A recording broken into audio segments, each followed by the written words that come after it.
O título desta palestra é Para que todos sejam um. Nós já lidamos nas últimas palestras com os aspectos políticos e hoje à noite eu quero começar com os aspectos religiosos. Na terça, nós vamos lidar com a palestra sobre o fogo estranho. Não percam essa palestra, vai ser muito boa.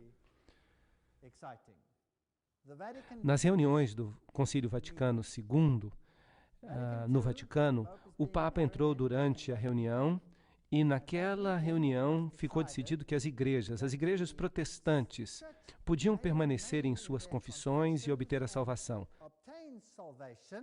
desde que, é claro, elas aceitassem e reconhecessem a supremacia do Bispo de Roma.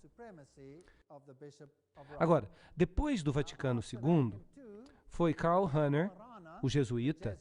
É estranho como ele sempre fica aparecendo. Eu sei que eu estou repetindo muito isso, mas é um fato.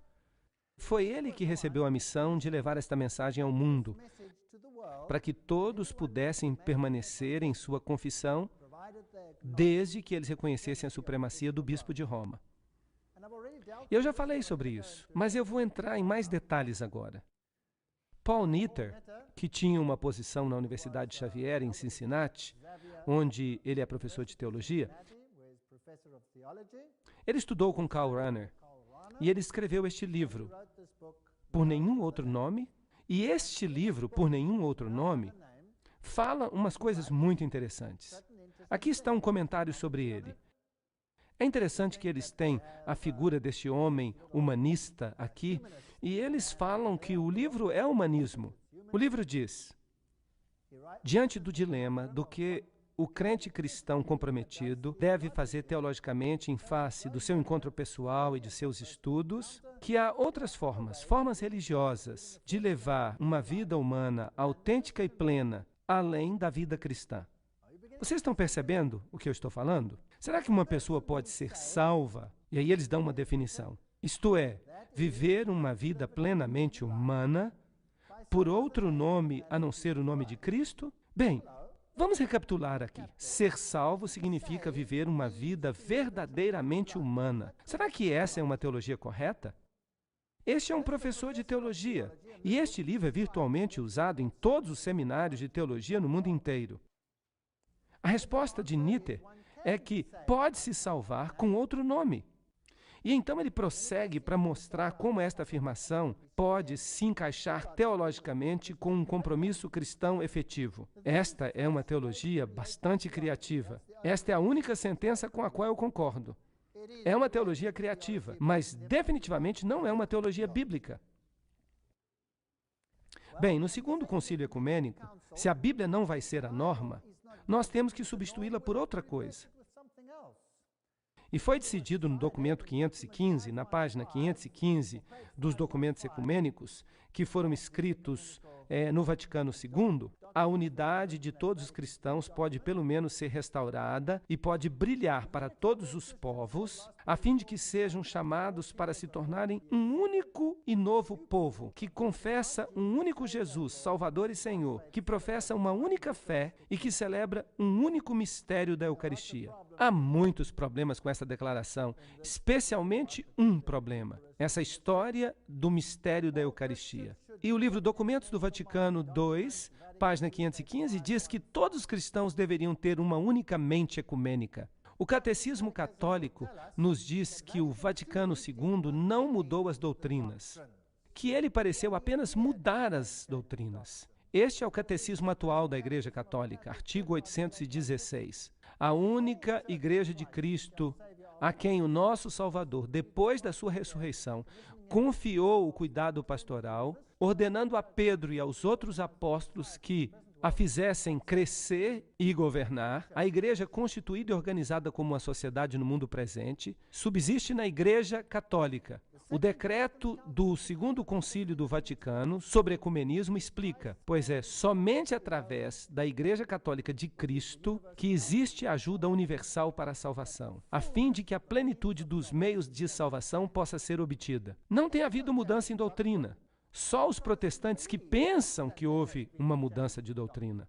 Bem, então o artigo 817 diz, onde há pecados, há também divisões, cismas, heresias. Isso quer dizer que se havia uma divisão, então isso era pecado. Então quem que é o pecador? Aquele que se separou.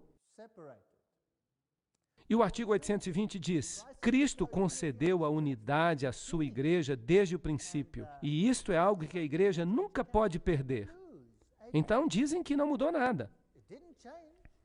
Ela ainda governa. A igreja governa através dos seus pontífices supremos e bispos, e todos terão que reconhecer isso. É por isso que o sacerdote J. Cornell diz: o objetivo final do ecumenismo, da forma como os católicos o concebem, é a unidade da fé, da adoração e do reconhecimento da autoridade espiritual suprema do bispo de Roma. Aí está o resumo. A ligação da igreja com as religiões não cristãs indica que todas as nações formam apenas uma única comunidade.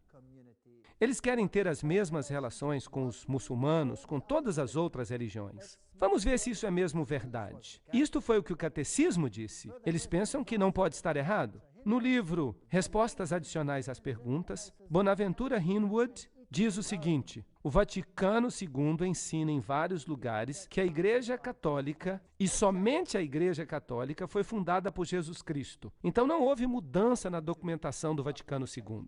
Então, no dia 5 de setembro de 2000, o Vaticano deixou isso claro. A Igreja examinou a declaração do Vaticano e, numa declaração de 36 páginas, disse que outras comunidades cristãs, como os anglicanos e os outros protestantes, não são, de fato, igrejas. E Canon David Oliver, ministro da Igreja Anglicana de São Tomé, disse: está bem, está tudo bem. Então o Vaticano insiste que as outras igrejas não são nossas irmãs. E eu me lembro que Karl Rahner disse: deve sempre ficar claro que a Igreja Universal, Apostólica, Santa, Católica e única igreja não é uma irmã, mas a mãe de todas as igrejas. Então, esta é a última declaração. É uma declaração definitiva das mais altas fontes do Vaticano. O Vaticano II não mudou nada. Esses são alguns dos comentários das outras igrejas. As igrejas estão espantadas com o ataque do Papa. As igrejas protestantes expressam desapontamento. Nada mudou, mas elas continuam ainda no movimento ecumênico. O jornal The Washington Post disse: um novo documento do Vaticano, publicado hoje, declara que os indivíduos só podem obter salvação plena do pecado terreno através da graça espiritual da Igreja Católica, e que as outras denominações, incluindo as igrejas protestantes, têm defeitos que colocam seus seguidores numa situação de grave deficiência. E isso inclui os muçulmanos, os hindus, os judeus, todo mundo. Eles têm que aceitar o catolicismo como líder. É isso que o Vaticano ensina. Agora, como é que nós vamos fazer isso se a Bíblia claramente condena o catolicismo? Bem, o Vaticano II e o documento sobre o domingo dizem: qualquer tentativa que busca tornar o domingo um dia genuíno de alegria e descanso deveria ser encorajada. Nós devemos celebrar o mistério pascual. Deve ser o principal dia de guarda. Deve haver liberdade para descansar. Todas as festas são importantes, mas nenhuma é mais importante do que o domingo. Então o documento diz: a manifestação suprema da solenidade desta festa é o culto que acontece no domingo. Então, de novo, o Vaticano II declarou que o domingo era o dia que deve ser guardado. E eles o chamam de Dia do Senhor. E, de novo, no artigo 2174 do Catecismo, eles admitem que nós todos devemos nos reunir no dia do sol, pois ele é o primeiro dia da semana depois do sábado judaico. Não existe essa coisa de sábado judaico. O sábado foi instituído no Éden muito antes de existir judeu. Agora, o domingo, a Páscoa de Cristo, o domingo preenche a verdade espiritual do sábado judaico e anuncia o eterno descanso do homem em Deus. Mas isso que o catecismo está dizendo não passa de uma tradição. Eu não vou falar mais sobre isso. Então, se você não vai ter a Bíblia como base, então é melhor que você dê ao povo outra coisa. Celebrações musicais. Isso está na página 83 dos documentos do Vaticano. As pessoas devem participar do culto com mais disposição. O formato da celebração e o grau da participação deveria variar tanto quanto possível. A liturgia... Agora, eu explico para vocês que liturgia é tudo o que acontece na igreja além do sermão. A liturgia maravilhosamente aumenta o poder dos membros da igreja de pregarem a Cristo. Então eles estão dizendo, vamos colocar mais ênfase na liturgia e menos ênfase em quê? Na pregação. E é por isso que alguns dos seus documentos a chamam de Santa Liturgia, um sinal levantado entre todas as nações. E por isso dizem que os filhos estão espalhados até que sejam ajuntados no mesmo aprisco por um só pastor. Claro que esse pastor é o Papa. Como é que nós vamos fazer isto? Bem, os documentos do Vaticano II dizem o seguinte: em todas as devoções populares, os salmos devem ser especialmente usados. E também obras de música sacra, tanto as mais antigas quanto as mais recentes, entre a música sacra. Também canções de música popular religiosas, música de órgão, outros instrumentos característicos de um determinado povo. A participação na celebração deveria ser interna, mas deve, por outro lado, ser também externa. A participação interna acontece com gestos e atitudes corporais, as aclamações, as respostas, o cântico. Em outras palavras, o Vaticano II está dizendo: vamos fazer o culto ser bem animado, vamos nos balançar, vamos fazer alguma coisa corpórea, vamos balançar os braços. Não é importante se nós temos a Bíblia.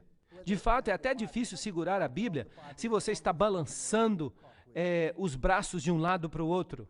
Agora, quanta música vai haver? Vamos ler de novo no Catecismo, artigo 1157. Canções e música preenchem sua função como sinais de uma maneira muito significativa. Até aí, tudo bem. Não há nada errado com música. A música é algo belo, feito para a glória de Deus. Mas vejam essa citação. Eles dizem que a música deve ser emocional. Deve-se chorar, deve-se sentir comovido pelos hinos, pelas canções e pelas vozes que ecoam na igreja. Que emoção deve-se experimentar nelas? Esses sons devem penetrar nos ouvidos, destilando a verdade no coração. Um sentimento de devoção deve aparecer no coração e lágrimas devem escorrer pela face. As lágrimas fazem bem. Então, quanto mais lágrimas e mais emoção, melhor. É preciso desligar a mente e ligar a mente em outra coisa. E então o Papa começou a usar grupos de música popular. O Papa começou a cantar a música do conjunto ABBA. E esse tipo de coisa começou a entrar nas igrejas, algo que não tinha acontecido antes. E aqui está a bandinha de rock pessoal do Papa, que viaja com ele toda vez que ele faz uma viagem. E atualmente eles estão incluindo grupos de rock metálico, esse tipo de coisa. E em 1967, o corpo docente e o corpo discente da Universidade Católica de Duquesne, eles começaram a virar carismáticos.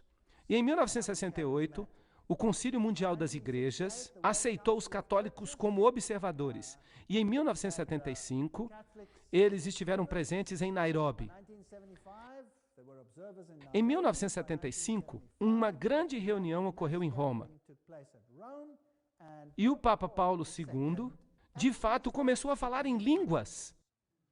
Aqui está, Cristianismo Hoje, 6 de junho de 1975. Os bispos, arcebispos e cardeais se esforçaram para manter os seus chapéus sobre a cabeça, cantaram e dançaram em êxtase, abraçaram-se mutuamente e levantaram seus braços ao céu. E o discurso do Papa Paulo VI foi pontual e estático. Então ele começou a falar em línguas. Grande exemplo para a igreja.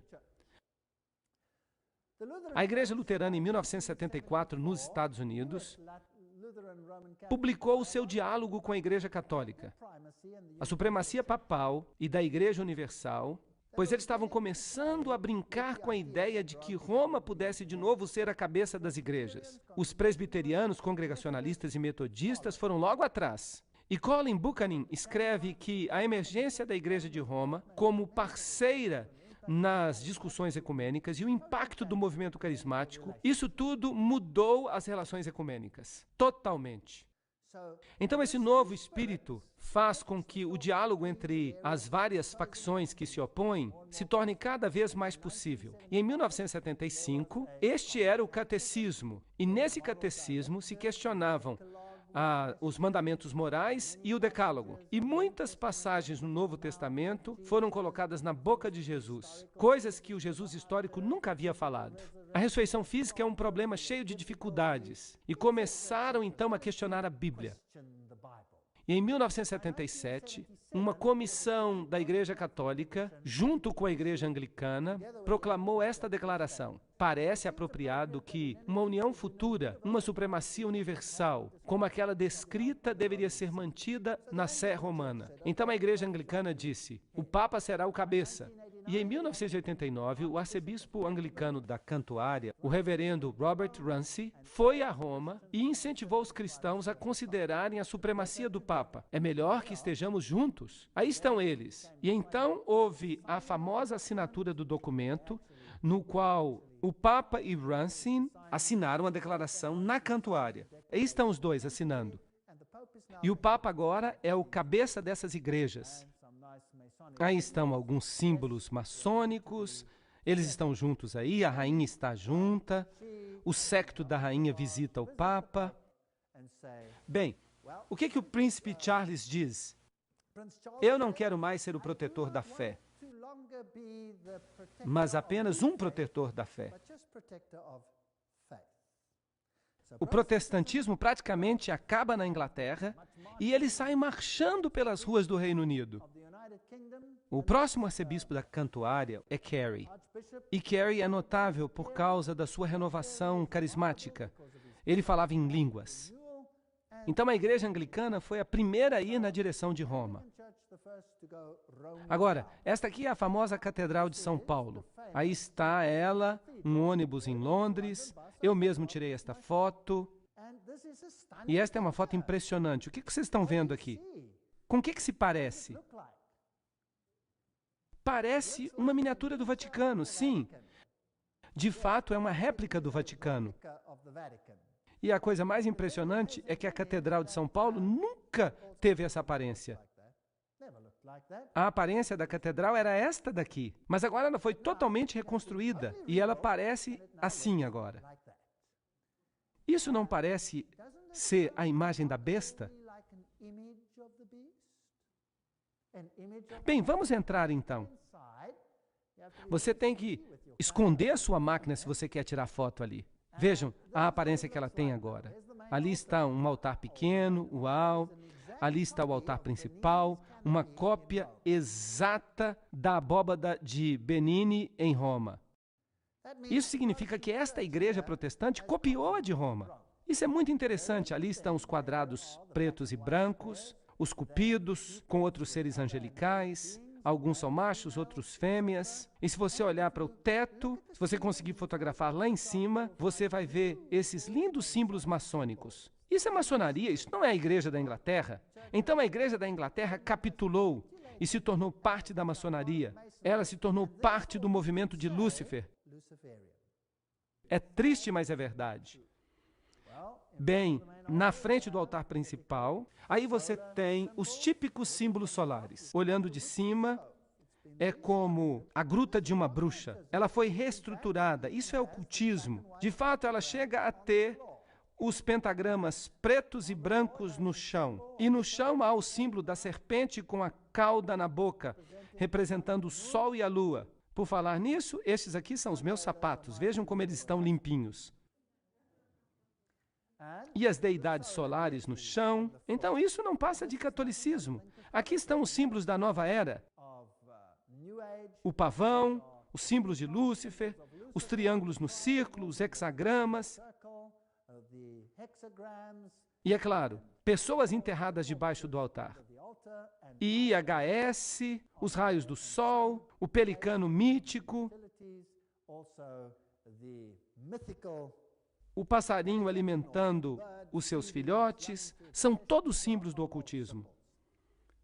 Não admira que o Papa João Paulo II escrevesse no livro Atravessando o Limiar da Esperança, de que por volta do ano 2000, nós precisamos estar mais unidos. Em prol da unidade, todas as igrejas devem aceitar a autoridade papal. O Papa disse isso em 1995. Essa é a condição da unidade. Agora, por que foi que os reformadores se separaram de Roma? Certamente os reformadores tiveram boas razões, razões bíblicas. Apocalipse 13:8 diz: "E todos aqueles que habitam na terra o adorarão. cujos nomes não estão escritos no livro da vida do Cordeiro, morto desde a fundação do mundo. Bem, certamente este verso foi corrompido nas traduções modernas, mas é isso que ele de fato diz. Não terão o seu nome no livro da vida se eles adorarem de acordo com este sistema e o obedecerem. Aqui está a Igreja de Berlim, a principal igreja luterana na Alemanha. E ali eles têm pinturas enormes de Maria e velas são acesas para ela. Ali está. É uma volta a Roma. E um jornal alemão publicou a figura de Martinho Lutero apertando a mão com o Papa.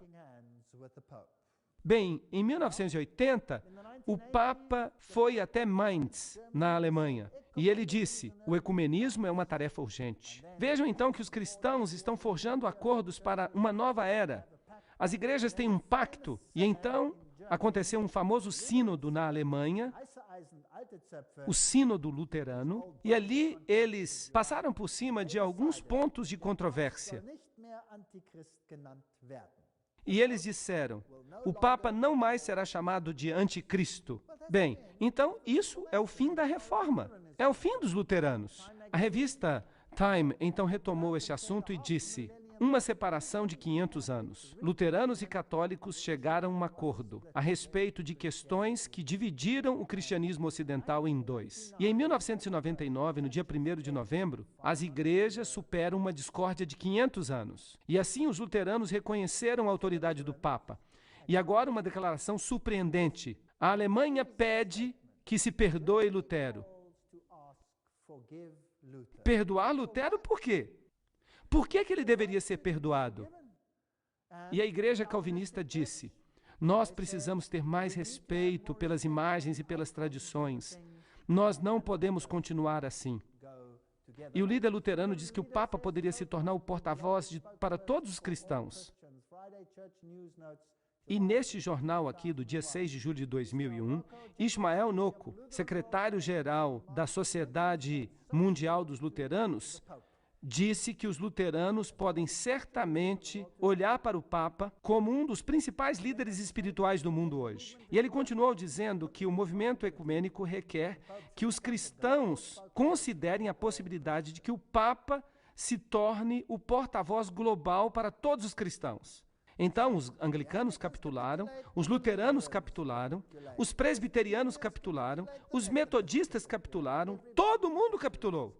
Na Alemanha agora você tem igrejas como esta aqui, que eu acho muito interessante. Aí está o lado católico e ali está o lado protestante. E eles têm a mesma torre com sino. E no ano 2000, os Cavaleiros de Colombo, que é uma organização controlada pelos jesuítas, eles começaram a enviar imagens da Nossa Senhora de Guadalupe a todas as igrejas do mundo. Aqui está uma da Natividade da Virgem Abençoada. E Dino Mazzotti, um dos principais cavaleiros do Concílio dos Cavaleiros de Colombo, ele diz que é maravilhoso, que ele espera que todos se prostrem diante da imagem.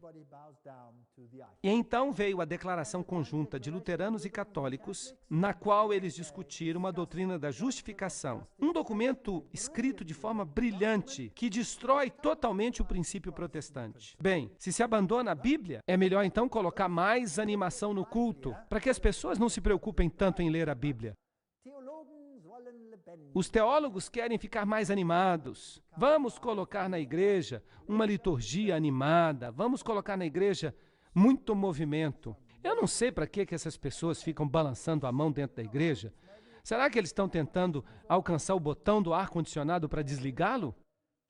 Bem, e na história do cristianismo, na página 621, está escrito que, em anos recentes, muitos líderes de igrejas nacionais, eles deixaram a sua posição cautelosa e passaram a ver que o movimento carismático é a melhor esperança de renovação da igreja no final das décadas deste século. O professor Hollingworth disse exatamente a mesma coisa. Ele disse: católicos e protestantes estão se unindo por causa do movimento carismático, que tem operado milagres. Tem havido uma onda de unidade carismática entre as igrejas. Então, a Igreja Reformada da Holanda diz: o tempo já está mais do que maduro para nós procurarmos as coisas que nos unem e não as coisas que nos separam. Todos esses figurões estão dizendo a mesma coisa. Todos eles são líderes de grandes igrejas.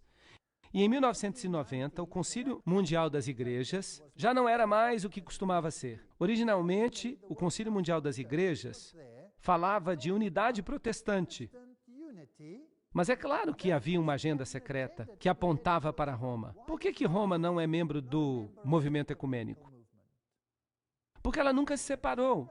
Ela é a mãe. São os filhos que precisam voltar para a mamãe. É isso que precisa acontecer. Se ela se tornasse membro do movimento ecumênico, ela estaria dizendo que ela era uma das irmãs. Mas ela não é irmã, ela é a mãe. Então ela não pode fazer parte. E no Concílio Mundial das Igrejas eles disseram: vem, Santo Espírito, renova toda a criação. Esse foi o tema geral. Agora, a senhora que fez o principal discurso de abertura foi a senhora Chung Kyung. E ela depois, então, queimou a lista das pessoas mortas que ela invocava. Bem, foi ela que fez o discurso. Ela é uma professora universitária e ela subiu ao palco dançando com alguns aborígenes, em roupas primitivas. Então ela invocou os mortos. Ela invocou Agar, Urias, os bebês mortos por Herodes, Joana d'Arc, pessoas mortas nas câmaras de gás, Mahatma Gandhi, Steve Biko, Martin Luther King e, finalmente, ela também invocou o espírito do nosso libertador, Jesus Cristo. E então ela queimou a lista como um símbolo. Agora, vamos dar uma olhada o que está acontecendo aqui de fato. Ao combinar esses fogos de artifício verbais com uma performance de dançarinos aborígenes e coreanos, Chung estava de fato representando uma dramática evocação do Espírito Santo como fêmea. Ela o ligou a Agar, aquela mulher que foi explorada e abandonada por Abraão e Sara, e disse: eu não mais acredito num Deus onipotente, macho, guerreiro, que salva todos os bons e pune todos os maus. Chung invocou os espíritos dos mortos 18 vezes, dizendo que eles haviam sofrido injustiças e que a sua voz clamava, e que se não ouvíssemos os clamores desses espíritos, nós não seríamos capazes de ouvir a voz do Espírito Santo. E ela disse: não fiquem incomodando o Espírito Santo, invocando-a toda hora. E eu espero que a presença dos nossos espíritos ancestrais aqui conosco não incomode vocês. Será que isso é bíblico? Claro que não é. Mas ela é uma pastora da maior igreja protestante na Coreia. E ela agora é uma professora universitária. Chung Hyun-kan se formou no Seminário Teológico União. E eu já falei para vocês que esse seminário é maçônico. E Chung se tornou professora de uma universidade só para as mulheres na Coreia. A maior universidade do mundo só para as mulheres, com 20 mil alunas. Ela disse: as 3 deusas das quais eu quero falar para vocês são Kali, do hinduísmo, Kuan Yin, do budismo, e Ena, uma divindade filipina. Esta é a minha nova trindade. E ela acrescentou: a igreja cristã tem sido muito patriarcal. E nós estamos aqui reunidos para destruir a idolatria patriarcal do cristianismo.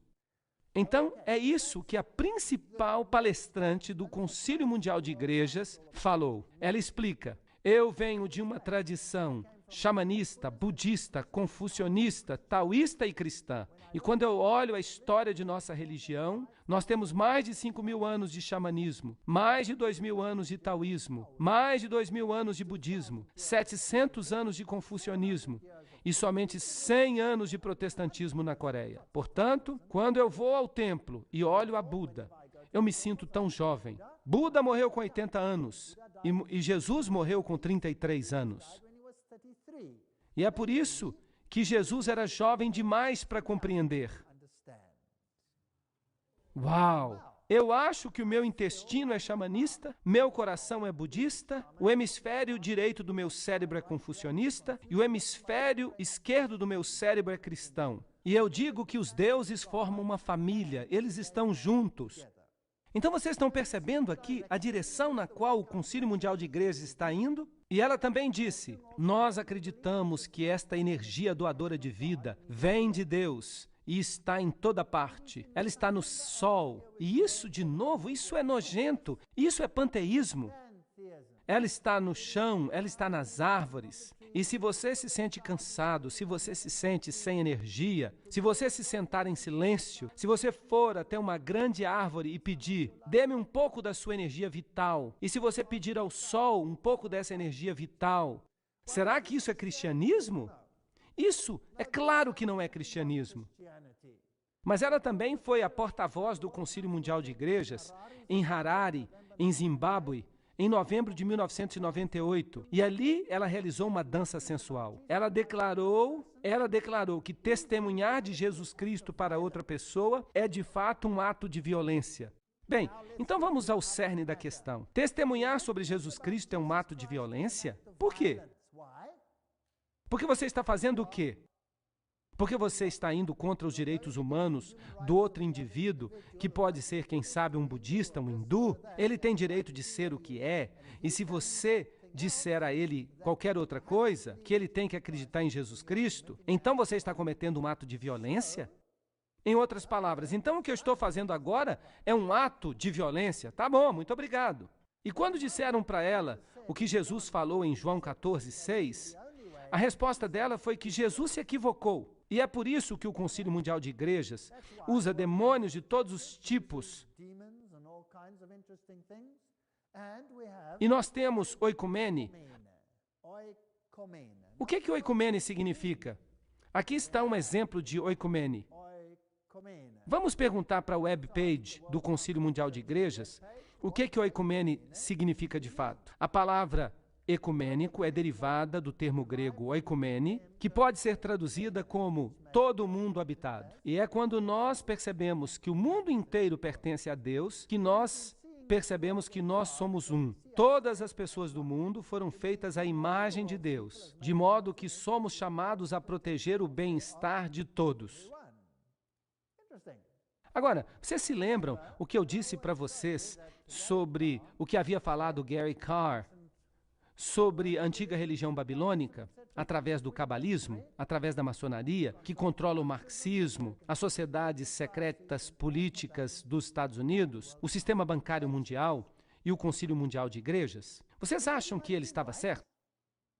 Eles estão ensinando, Jesus está errado. Ele era jovem demais para entender.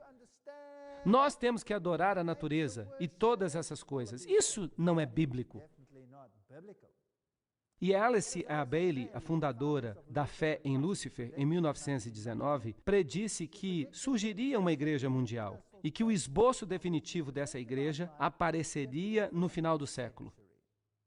Não haverá nenhuma separação na Igreja Universal. A loja sagrada de todo verdadeiro maçom, percebem como tudo está junto? E os círculos internos das sociedades esotéricas. Deste modo, os objetivos e a obra das Nações Unidas serão solidificados em uma nova Igreja de Deus, dirigida por todas as religiões e por todos os grupos espirituais, colocará um fim na grande heresia da separação. Bem, isso exigiria toda uma palestra, isso é coisa pesada. E eu vou falar numa das palestras que ainda vão vir sobre as Nações Unidas e sobre o ocultismo. Este é um assunto pesado. E ela está aqui dizendo que as igrejas, as lojas maçônicas, as sociedades esotéricas, no final do século, trabalhariam juntas para fazer uma nova igreja mundial. Agora, como cristão, eu creio que Jesus é o único caminho. Será que eu posso me unir a essa sociedade? Sim ou não?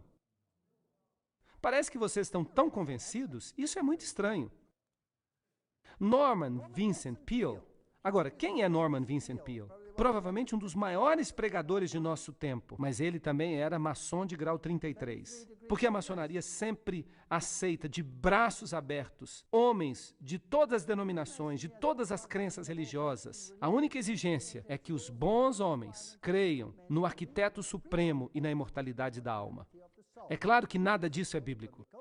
Os maçons, de fato, vão além do sectarianismo estreito e do dogma limitador. Eles concordam com a declaração do famoso escritor Edmund Burke. O corpo de toda verdadeira religião consiste na obediência à vontade do soberano do mundo, na confiança em suas declarações e na imitação de sua perfeição. É isso que Norman Vincent Peale disse como maçom de grau 33. O bispo Carl Sanders também é um maçom de grau 33. Ele pertence à Igreja Metodista Unida. O Rabi Seymour Atlas, o Dr. James Westbury, diretor executivo e editor da Igreja Batista Dominical de Georgia, ele também é um grau 32. E o reverendo Louis Grant, superintendente distrital da Igreja Metodista Unida, também grau 33.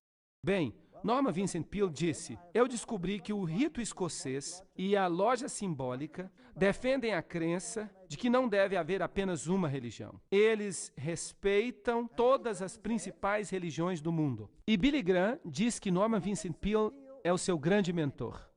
É interessante, pois ele tem um mentor que é um maçom de grau 33.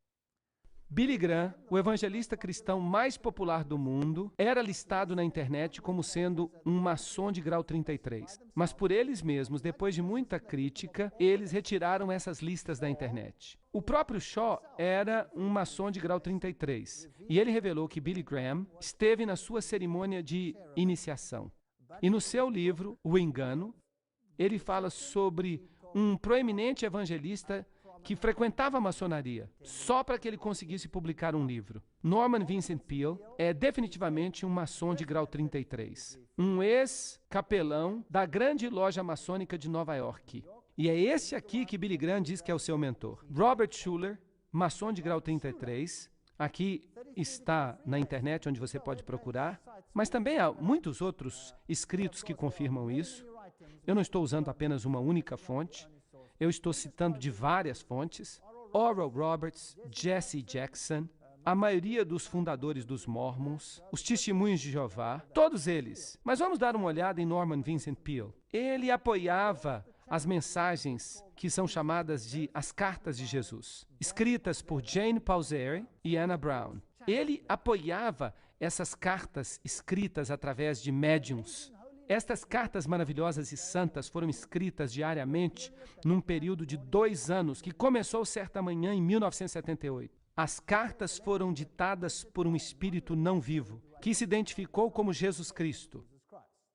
Aqui está a referência bibliográfica. E Peale acrescenta: não importa se esses escritos vieram de Jesus de Nazaré ou do Jesus de Jane. Eles todos vieram da mesma consciência, e essa consciência é Deus. Eu faço parte de Deus, e Jane e Anna fazem parte do mesmo Deus. Bem, é isso que ensinava Norman Vincent Peale, e este é o mentor de Billy Graham. E falando do ocultista Kreskin, Norman Vincent Peale diz que tudo o que ele está fazendo é dramatizar o que eu tenho pregado e escrito por anos. E outro livro chamado Os Mortos Estão Vivos e Podem Se Comunicar com Você, esse outro livro também foi promovido por Peale. Ele o chamou de uma obra-prima. Eu espero que ele seja lido amplamente. Ok, e esse é o mentor de Billy Graham. Continuem se lembrando disso. E o autor deste livro é Harold Sherman, um médium e espírita que escreveu um livro para acompanhar esse outro livro, chamado Vida Após a Morte. Isso aqui é linguagem da serpente, linguagem demoníaca, ou é linguagem divina? O que vocês acham? O Papa João Paulo II visitou uma sinagoga judaica em 1986. Na viagem de 1987 aos Estados Unidos, ele se encontrou com os protestantes e os ortodoxos. Em 1888 e 89, a Rússia abriu as portas para o movimento carismático. Eles se tornaram todos uma grande família feliz. E um jornal católico chamado Cruzeiro do Sul diz: o principal rabi de Israel fez uma visita ao Papa. E o patriarca da Igreja Ortodoxa e o Papa também se encontraram, e nesse encontro havia muitos símbolos maçônicos. E Israel convidou o Papa para visitar a Terra Santa. E o Papa fez uma visita à viúva de Schindler. Este aqui é o Rabi Robert Jacobs. Vamos ouvir o que ele tem a dizer nesta edição aqui.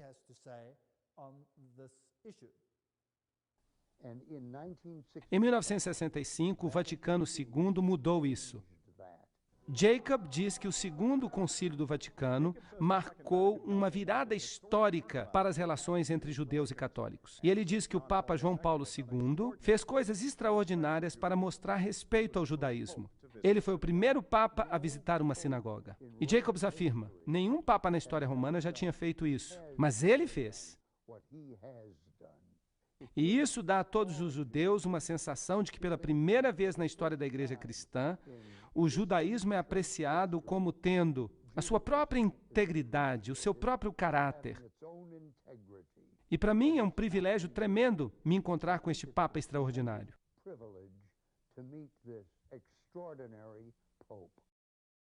E então, quando o Papa visitou St. Louis, vejam o que ele disse, Jacob falando. Nós nos regozijamos e crescemos. Eles crescerão com flores abundantes e se regozijarão com um cântico alegre. Isso é muito interessante. Este aqui é Alexei, o patriarca russo. Ele também está comprometido com o ecumenismo. Ali está ele com o cardeal Cassidy. E eles têm muito mais liberdade. E aqui está de novo um símbolo, o ecumene, o Papa e o patriarca juntos. E nós temos um reavivamento da ortodoxia oriental. O ocultismo também tem um reavivamento. As religiões da Ásia estão sendo reavivadas, o islamismo, o budismo, o hinduísmo, o shintoísmo, Soka Gakkai e o espiritismo. No mundo está havendo um reavivamento religioso. O fervor religioso e o conflito religioso crescem. Vocês já notaram isso? Mas por que isso? Porque através do caos e do conflito pode-se levar à unidade. Torne a dor da separação maior do que a dor da união. Tese, antítese, síntese. Essa é a filosofia hegeliana. Grandes expectativas, diz o patriarca de Constantinopla. Nós uniremos as igrejas. Então, na abertura do Centro Cultural Islâmico em Roma, os bispos católicos compareceram e o Papa João Paulo II os cumprimentou. Islamismo e catolicismo. E nós vamos falar sobre isso numa próxima palestra que eu vou dar. O problema é como fazer com que judaísmo, islamismo, cristianismo fiquem juntos. Estes são documentos da Academia Católica de Trier. Notem o que eles estão usando aqui. O que significam todos esses símbolos estranhos nestes documentos? Os mesmos símbolos aparecem aqui, pentagramas, símbolos religiosos num círculo, o seminário papal, essa estrutura aqui com o tal místico. O que isso significa? Trata-se do emblema do centenário da Igreja Católica nos Camarões. Bem, eles estão usando aqui mandala, estes são símbolos das religiões orientais. Todos eles representam a unidade de todas as igrejas. Aqui está o Papa e o Dalai Lama juntos. Bem, mas de qualquer forma, nós vamos estudar este assunto também no aspecto protestante. Este vai ser o próximo tema. Nós faremos isso numa próxima sessão.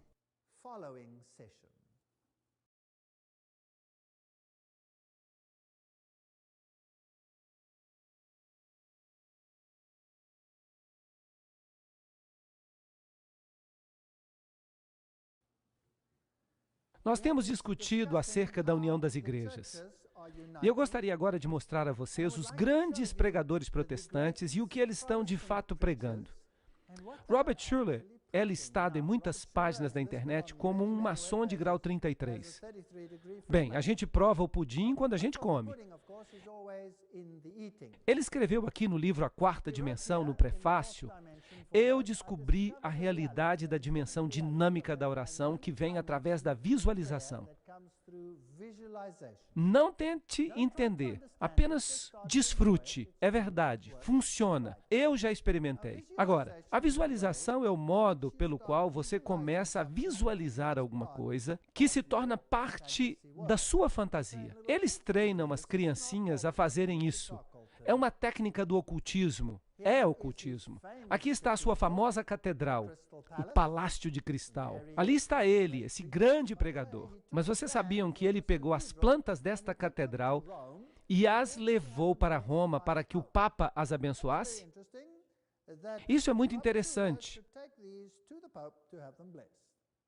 E o filho dele agora está ficando mais velho e vai assumir o ministério. Robert Schuller diz o seguinte no livro Autoestima, a Nova Reforma. Ele escreve, A teologia clássica errou em sua insistência de que a teologia seja centrada em Deus e não centrada no homem. Página 64. Isso é muito interessante. Essa é a fala de um verdadeiro maçom. Vocês não concordariam? Sim, na página 153 ele escreve: um papel clássico do púlpito no protestantismo tem sido pregar sermões. Isso quer dizer doutrinar mais do que educar. Dentro dessa forma de comunicação, há uma inclinação inerente, intrínseca, para intimidar, manipular e, por isso, ofender a qualidade mais apreciada da pessoa humana, sua dignidade. Bem, isso tudo está soando como o Vaticano II. Vamos nos preocupar com liturgia, vamos fazer todas essas outras coisas maravilhosas em vez de pregar a palavra. Ele escreve na página 14, o pecado é qualquer ação ou pensamento que rouba o ser humano de sua autoestima. Isso é interessante, porque eu pensei que, como a Bíblia disse, o pecado é a transgressão da lei, certo? Ele escreve na página 26 e 27, o que nós necessitamos é de uma teologia da salvação que comece e termine com o reconhecimento da fome de cada pessoa pela glória. Eu pensei que justificação era algo que realmente jogasse a glória humana no pó. Era isso que eu pensava. Algo que engrandecesse a Jesus e me diminuísse. Não é isso que a Bíblia ensina? Ele deve crescer e eu devo diminuir. Uau! Página 68. Nascer de novo significa que nós precisamos ser transformados de uma autoimagem negativa para uma autoimagem positiva, de inferioridade para a autoestima, do temor para o amor, da dúvida para a confiança. Essa é uma teologia interessante. Na página 75 ele diz: a cruz santifica a viagem do eu, pois a cruz protegeu a autoestima perfeita do nosso Senhor, impedindo-a que se tornasse orgulho pecaminoso. Agora, na minha opinião, isso é pura blasfêmia. Na página 135 ele diz: Cristo é o ideal, pois ele era a autoestima encarnada. E eu que pensava que Jesus veio aqui para nos mostrar a humildade. A minha Bíblia diz que ele era humilde. E ele continua dizendo que Jesus nunca chamou uma pessoa de pecador. Em vez disso, ele usava a sua repreensão para aqueles que costumavam empregar autoridade religiosa para gerar culpa e faziam com que as pessoas perdessem sua habilidade de apreciar e desfrutar do seu direito à dignidade. Isso é interessante também. Eu pensava que ele tinha dito: eu não vim chamar justos, mas pecadores ao arrependimento. Não foi Jesus que disse isso? Então, eu posso dizer que este homem está usando um documento estranho, não se parece em nada com a Bíblia. Ele diz: o problema da igreja é que ela tem uma teologia centrada em Deus, e já faz séculos, quando ela precisa ter uma teologia centrada no homem. Nós não somos maus, nós somos simplesmente mal informados acerca de quão bom nós somos. Vejam que declaração fascinante de Robert Schuller. Seria um insulto à integridade de qualquer ser humano chamá-lo de pecador. E eu que pensava que quando o Espírito viesse, ele nos convenceria a todos do pecado, da justiça e do juízo. Jesus sabia disso. Ele teve muito sucesso ao alimentar a sua autoestima. Ele sofreu na cruz para santificar a própria autoestima. E ele carregou a cruz para santificar a nossa autoestima. A cruz há de santificar a viagem do eu. Isso não é patético? Este homem não é cristão. Ele é um maçom. Agora, lembrem-se que quando eu digo maçom, eu quero dizer um alto maçom, porque os graus mais baixos da maçonaria não sabem nada disso. Então eu estou falando do alto maçom. Schuller ampliou esse pensamento no dia 8 de dezembro de 1980, no show do Phil Donahue. O Schuller disse: Jesus tinha um ego. E por isso ele disse: se eu for levantado, eu atrairei todos a mim mesmo. Vejam que Jesus estava numa viagem do ego. Isso é revoltante. Agora, veja uma pergunta que fizeram a Schuller. Como é que a cruz pode, como você escreve, santificar a viagem do ego?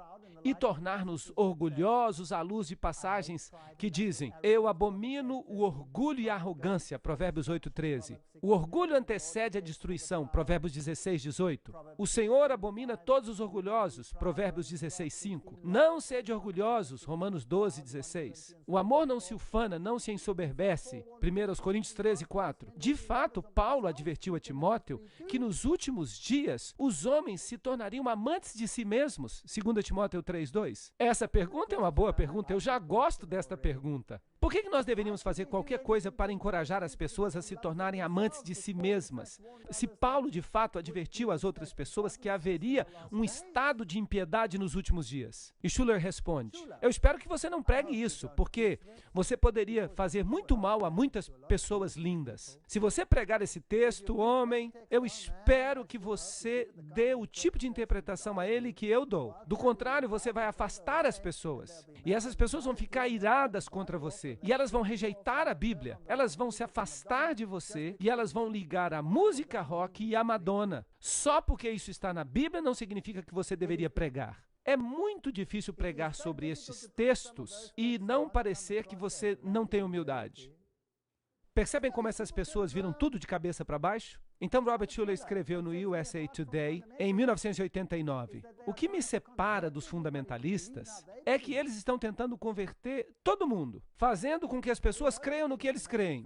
E nós sabemos que há algumas coisas em que todas as religiões concordam. E nós enfatizamos estas coisas sem ofender aqueles que têm pontos de vista diferentes. Esta é uma citação do USA Today. Schuller disse: quando nós sabemos que já fomos redimidos, nós reconhecemos que nós fazemos parte da família de Deus. E nós, então, ficamos prontos para sonhar esse grande sonho divino de construir o reino de Deus no mundo. Então, obrigado, espada e trombeta. Agora, o reino de Deus, eu pensava que não era deste mundo. Vocês não pensavam assim também? Robert Schuller disse depois do seu 1000º programa, quando ele foi parabenizado pela Madre Teresa, ela ainda estava viva naquela época, ele disse que Billy Graham também o parabenizou, S. Scott King o parabenizou, Martin Luther King, todos os presidentes vivos dos Estados Unidos e também Sammy Davis Jr., que era satanista. Todos eles o parabenizaram. E ele disse: o que nós precisamos é positivizar as palavras que têm uma conotação negativa. Não há dano maior que possa ser feito do que ficar falando da condição pecaminosa e perdida do homem. Mas eu quero dizer uma coisa para você: se o homem não perceber que ele está numa condição pecaminosa e perdida, então ele não vai precisar de Salvador. Então ele vai estar perdido mesmo.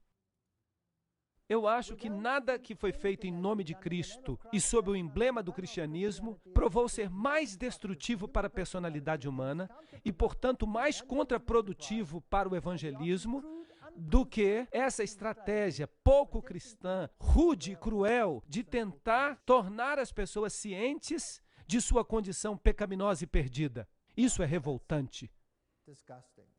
Bem, mas ele ainda vai mais longe do que isso. Vamos ver o que realmente ele é. Ele diz: os mantras mais eficientes empregam o som do M.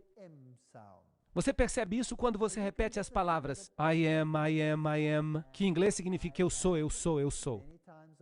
A meditação transcendental não é uma religião, nem é necessariamente anticristã. Uau! Você pode então cantar I am. O que você acha disso? Você está de fato dizendo eu sou Deus. Certamente você não está dizendo isso, Sr. Schuller. Está? Os metodistas, os anglicanos, todos eles se reúnem e começam a crer na vida após a morte. Bem, no livro Autoestima, a Nova Reforma, Robert Schuller escreve: nascer de novo significa que nós precisamos ser transformados de uma autoimagem negativa para uma autoimagem positiva, da inferioridade para a autoestima, do temor para o amor, da dúvida para a confiança. E nós podemos orar. Percebam o que o Sr. Schuller está dizendo. Sr. Schuller, lamento, nosso Pai que está no céu, honorável seja o nosso nome. O que Robert Schuller está dizendo? Ele está dizendo que ele é Deus. Essa teologia é bíblica ou demoníaca? Vocês, por favor, me digam. Vocês escolham. É demoníaca. E quem é que aprova essa teologia? Quem gosta dessa teologia? E no livro Descubra Suas Possibilidades, Robert Schuller fala que quem aprova essas orientações positivas e de inspiração? O Dr. Billy Graham diz que o Dr. Schuller tem um ministério fantástico. Vocês sabem, pássaros da mesma pena voam juntos. E quem é Billy Graham? Aqui está ele, um dos maiores pregadores do nosso tempo. Aqui está ele com Nixon. E Nixon disse, quando você foi para o ministério, a política perdeu um dos seus membros com maior potencial. Vocês se lembram que Nixon tinha um jesuíta que escrevia os discursos dele? Não se lembram? Nós mostramos a vocês aquelas citações. Agora, você sabe que se todo mundo gosta de você no mundo, bem, isso fica assustador.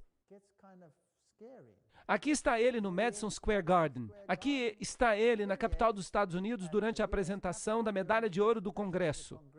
E ele recebeu com Al Gore sentado ali. Ele também recebeu um doutorado honorário da Faculdade Católica de Belmont. E ele disse, o evangelho que fundou esta faculdade é o mesmo evangelho que eu prego hoje. Billy Graham, eu pensei que você era protestante. Então você está ensinando o catolicismo? E por quê? Me diga. Que em todos os seus evangelismos você tem uma equipe de 800 freiras católicas e sacerdotes jesuítas e pessoas desse tipo. E por que em todos os seus evangelismos você aconselha as pessoas a procurarem sacerdotes católicos para se unirem ao catolicismo? Por que você faz isso se você é protestante? O Jornal de Serviços Religiosos relatou em 13 de janeiro de 1981, o Papa João Paulo II ficou trancado por quase 2 horas com o reverendo Billy Graham, o evangelista protestante mais famoso do mundo. Vejam esse jornal, ali está ele, os dois estão juntos. Ele disse, o Papa é quase um evangelista. E aqui está ele vestido de preto, e o Papa vestido de branco. Estão conversando. As pessoas dizem que foi por causa da intervenção de Billy Graham que o antigo presidente Ronald Reagan colocou o embaixador americano no Vaticano, contra a Constituição dos Estados Unidos. Ele tem sido considerado o agente de ligação entre a Casa Branca e Roma. E Billy Graham escreveu, estas são as suas palavras. Reagan foi o primeiro presidente americano a nomear um embaixador de tempo integral para o Vaticano. Antes que ele o nomeasse, ele pediu a minha opinião. Eu disse a ele que provavelmente seria uma boa coisa. A despeito de muitos problemas em potencial com respeito à separação da igreja e do Estado, e eu escrevi a ele uma carta confidencial em que eu dei as minhas razões. Entre outras coisas, eu disse a ele que eu não achava que isso necessariamente violasse a separação de igreja e Estado. Seja por que motivo for, o Sr. Reagan continuou com o plano. Mais tarde, a minha carta vazou para a imprensa, e isso fez com que os meus amigos batistas ficassem muito tristes. Claro que isso causaria uma consternação, porque os seus amigos batistas não sabiam de fato quem ele era, porque isso está muito bem escondido no mundo. Se você quer saber mais sobre ele, leia o livro Billy Graham e seus amigos. A revista Possibilidade de Robert Schuller, de 1986, tinha uma foto do Templeton na capa. E o artigo principal sobre Templeton disse que nada existe exceto Deus. Isso é panteísmo. E que o Espírito de Cristo habita em todo ser humano, quer essa pessoa saiba ou não. Isso é universalismo.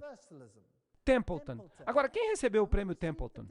Claro, Billy Graham. E Billy Graham disse a Schuller durante uma entrevista, quer venham do mundo muçulmano, ou do mundo budista, ou do mundo cristão, eles são membros do corpo de Cristo, porque eles foram chamados por Deus. Sim, você pode ser um membro do corpo de Cristo em qualquer religião, se sem saber você fizer o que a lei exige. Porque a sua consciência dita isso. E Deus passa por alto a ignorância daqueles que não conhecem. Então Deus passa por alto a ignorância. Mas se você conhece a lei e você não a pratica, então você morrerá. E se você não sabe a lei e ainda quebranta a lei, você também morrerá. A morte eterna. Então vocês percebem que católicos e evangélicos às vezes se unem. E o Papa João Paulo II foi descrito como o superstar do mundo. O Papa merece o título de primeiro cidadão do mundo. Revista Newsweek, de 15 de outubro de 79. Depois de 11 de setembro, o ecumenismo recebeu um grande incentivo. Todas as religiões declararam que se aproximariam. Muçulmanos, protestantes, católicos, estavam todos orando juntos. No livro prevista a morte do protestantismo, em 1997, a Igreja Episcopal, com esse bispo aqui, disse o seguinte através do bispo Adler. A palavra de Deus nos disse que o que nós estamos testemunhando é o fim de uma era. Deus está restaurando o seu templo e, por isso, haverá um sacerdócio, um episcopado, desde a sucessão apostólica. Uma grande diferença entre protestante e católico. Agora, isto é o que diz esta igreja, que é basicamente a representante da igreja da Inglaterra nos Estados Unidos. Mas o bispo Adler disse que, depois do sermão, ele se levantou para pregar uma palavra de profecia. Então ele caiu no chão e chorou por 45 minutos. Então ele disse, nós todos percebemos o que Deus está nos dizendo. Nós estamos testemunhando o fim do protestantismo. A igreja de Deus é católica, ele declarou. Era católica no início e será católica no fim. Vocês percebem como todo mundo está falando de unidade? As igrejas concordam que o Papa tem a principal autoridade. Isso não é interessante? O Papa escreveu isso e disse no livro Atravessando o Limiar da Esperança que por volta do ano 2000 nós todos precisaremos estar unidos. E em junho de 99 escreveram: o Papa é a principal autoridade do mundo cristão, em todo o mundo cristão. E um anglicano disse ontem que o Papa é um presente que todas as igrejas deveriam receber. E então há este documento, o presente da autoridade, de 45 páginas, que foi produzido por 18 membros da Comissão Internacional de Católicos e Anglicanos. E o documento concluiu que o bispo de Roma tinha um ministério específico com respeito ao discernimento da verdade. O que isso quer dizer? Que ele é infalível. Então, percebam que o mundo protestante está desistindo do protestantismo.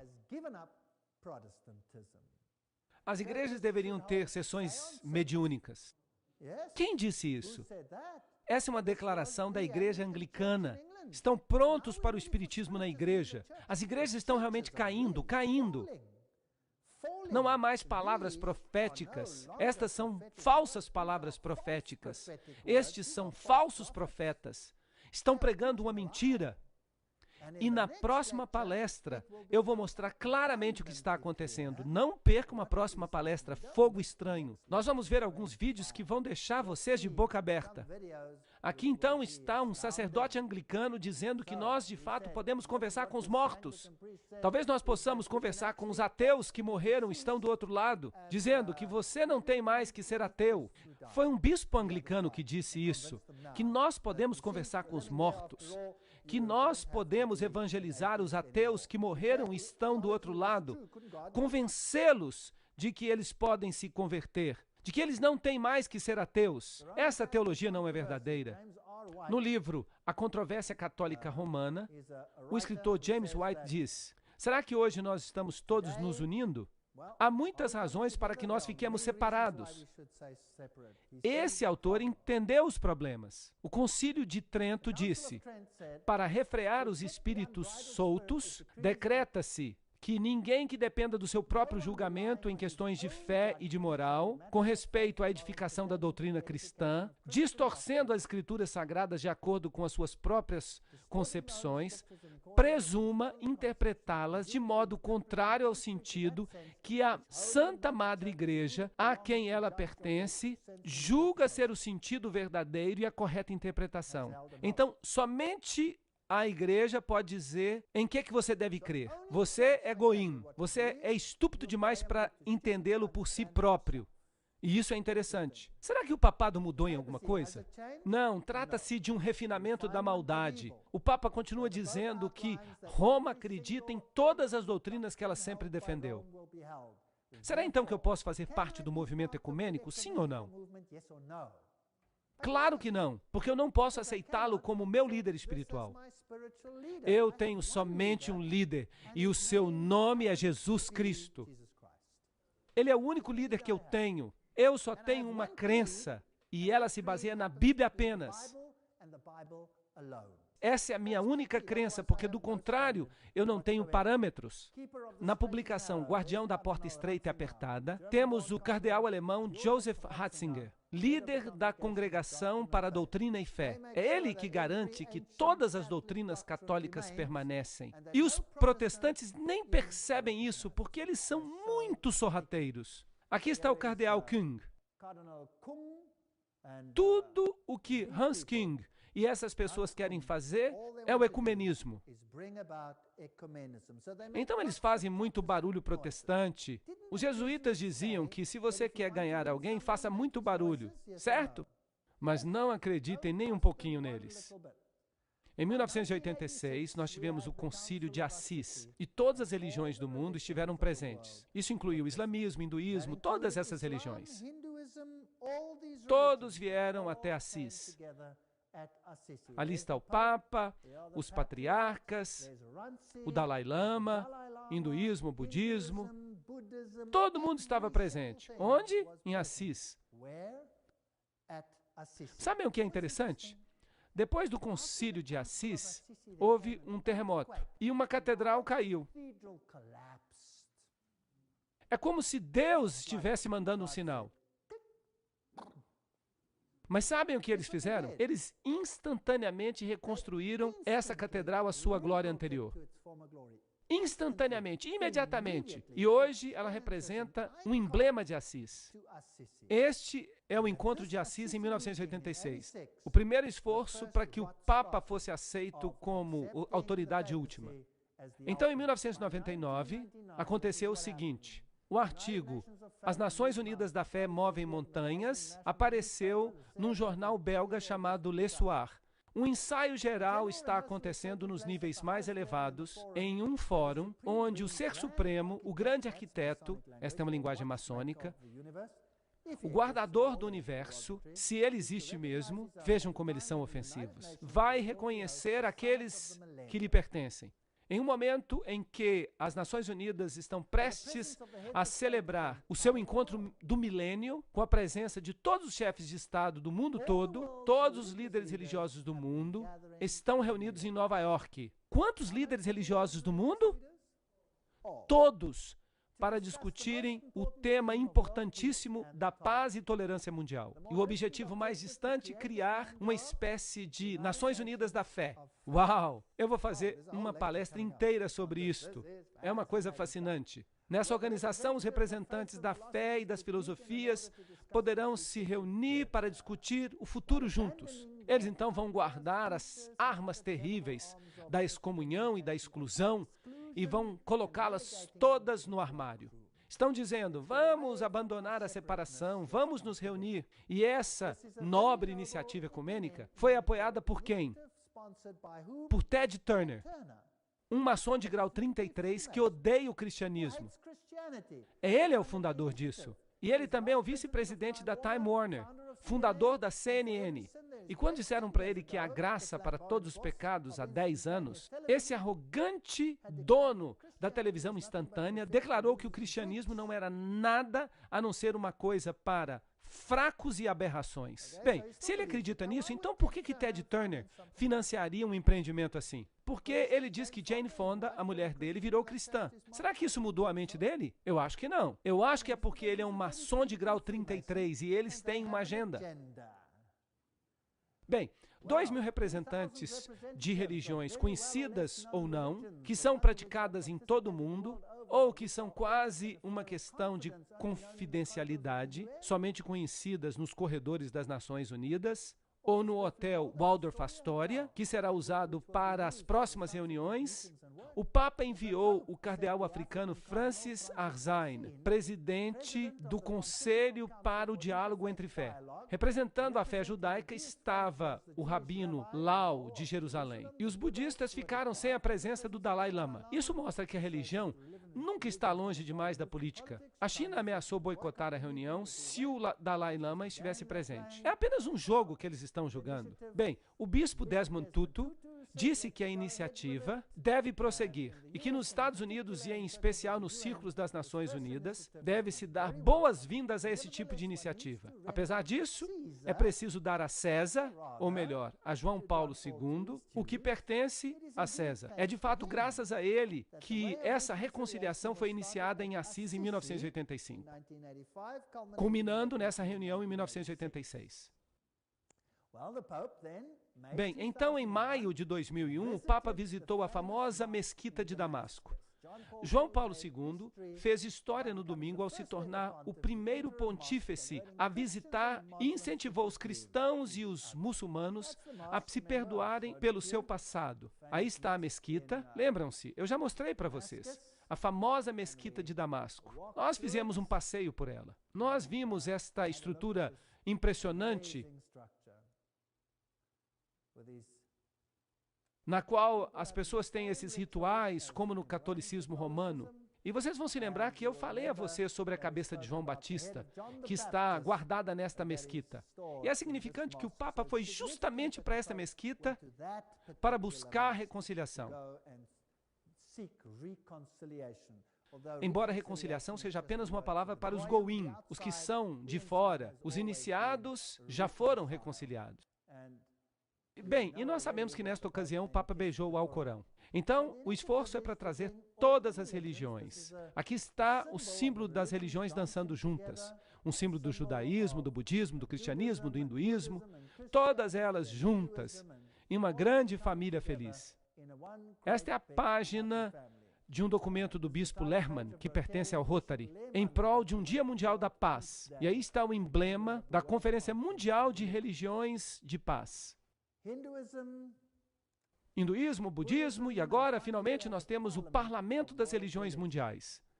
Agora, esse Parlamento das Religiões Mundiais é o resultado da reunião de Assis. E este aqui foi o seu Dia da África. Eles têm o símbolo do sol no meio e há tudo quanto é tipo interessante de símbolos.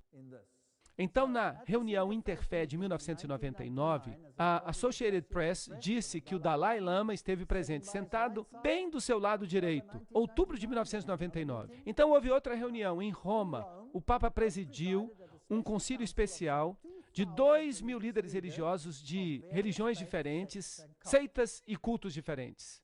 Agora eu vou mostrar para vocês daqui a pouco um vídeo que vai mostrar o que aconteceu lá. O pontífice disse aos monges budistas que estavam reunidos, aos sacerdotes do zoroastrismo, aos cardeais católicos, aos gurus do hinduísmo, aos xamã indígenas americanos, aos rabinos do judaísmo e ao clero ecumênico que todos os protestantes deveriam se unir para condenar quem?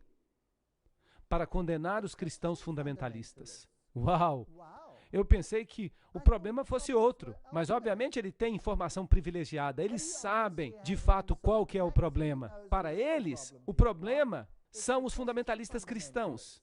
Por quê? Porque eles cometeram o crime derradeiro de falarem às pessoas sobre quem? Sobre Jesus. Vocês não acham que isso é a matança de Jesus Cristo?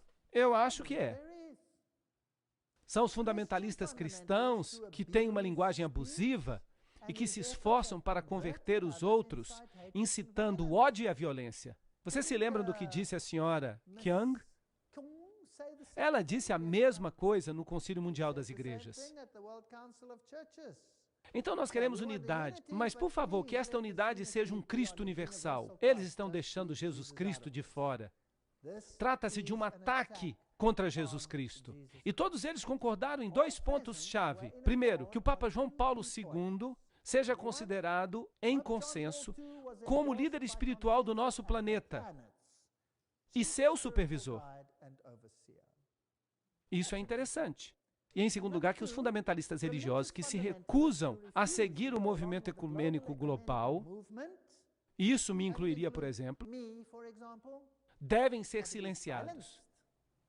Então, nós não sabemos ainda por quanto tempo vamos conseguir ouvir esta mensagem, porque, segundo eles, estas pessoas devem ser denunciadas como extremistas perigosos e cheios de ódio. Então, porque nós temos leis de ódio, nós não devemos pregar esta mensagem.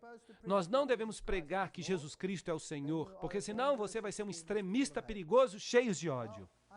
E é por isso que eu estou pregando, porque é melhor pregar agora enquanto eu posso. E é por isso que eu estou aqui para dizer a vocês todas estas coisas. A matança que está acontecendo não é contra mim, é contra o nosso Senhor. E Ele predisse que isto ia acontecer.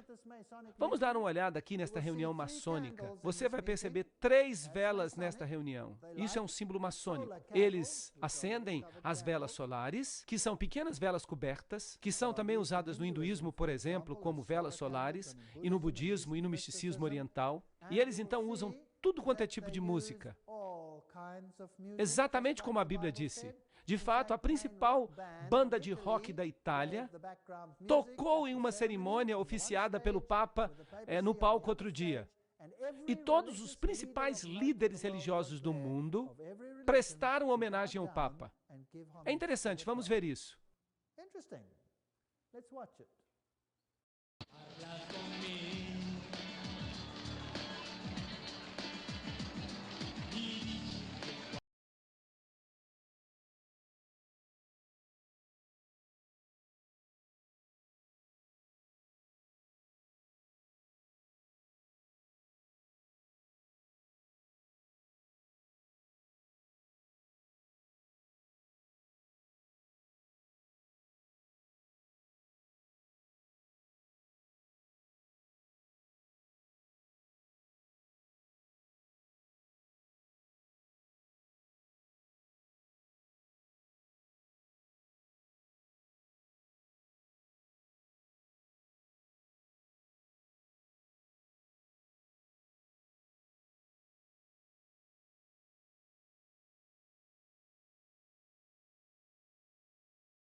Ele está com uma cara tão sorrateira, não está? Bem, aí estão todos eles. Islã, hinduísmo, budismo, shintoísmo, tudo. Protestantismo, todos eles prestando homenagem ao Papa. Agora, a Bíblia não diz que todos se maravilhariam pela besta? E que ela não perderia os seus filhos? A Bíblia não disse isso? O judaísmo estava lá, todas as religiões estavam lá. Agora, isso significa que nós estamos muito, muito, muito perto do fim do tempo. Agora, esta é uma foto interessante que foi publicada uma vez pelo jornal alemão Der Spiegel. Você tem aqui uma estátua de César mostrando o dedo. Isso é um gesto maçônico. E você, então, tem Mussolini do outro lado mostrando o dedo. E então eles têm Roma aqui. O Papa, a Igreja e o pecado. Eles colocaram o Papa vestido com a sua roupa especial de adoração ao sol. E então eles têm a prostituta.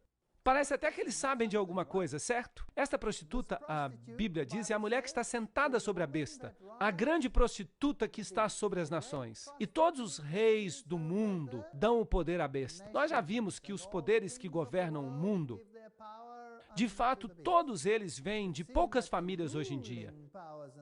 E são famílias que praticam o auto-ocultismo. E a mulher que tu viste é a grande cidade que reina sobre os reinos da terra. Apocalipse 17, 18. E eu ouvi outra voz no céu dizendo: saí dela, povo meu, para que não sejais participantes dos seus pecados, e para que não tenhais parte com as suas pragas. Apocalipse 18, 4. O que vocês acham que eles planejaram para aqueles que têm um espírito de separação? O que vocês acham que eles planejaram para aqueles que dizem, como a Bíblia diz, saí dela, para que não tenhais parte com suas pragas, para que não tenhais parte nos seus pecados? Qual vocês acham que vai ser a conclusão para isso? Eu acho que esta é uma questão muito, muito, muito séria. E nós vamos ter palestras sobre isso quando nós chegarmos lá. Nós vamos ver quais são os seus planos finais. Vamos ver o que eles estão esboçando. Isso vai ser interessante, vocês não acham? Vamos deixar que eles falem por si próprios. Mas enquanto isso, quanto a mim e a minha casa, eu não posso me ligar a este movimento ecumênico. Eu quero soerguer a Jesus Cristo hoje à noite como o único Salvador deste mundo e seguir o modo bíblico. E se fizermos isso, ninguém se perderá. Esta é a promessa dele. Por que não confiar nele hoje? Amém.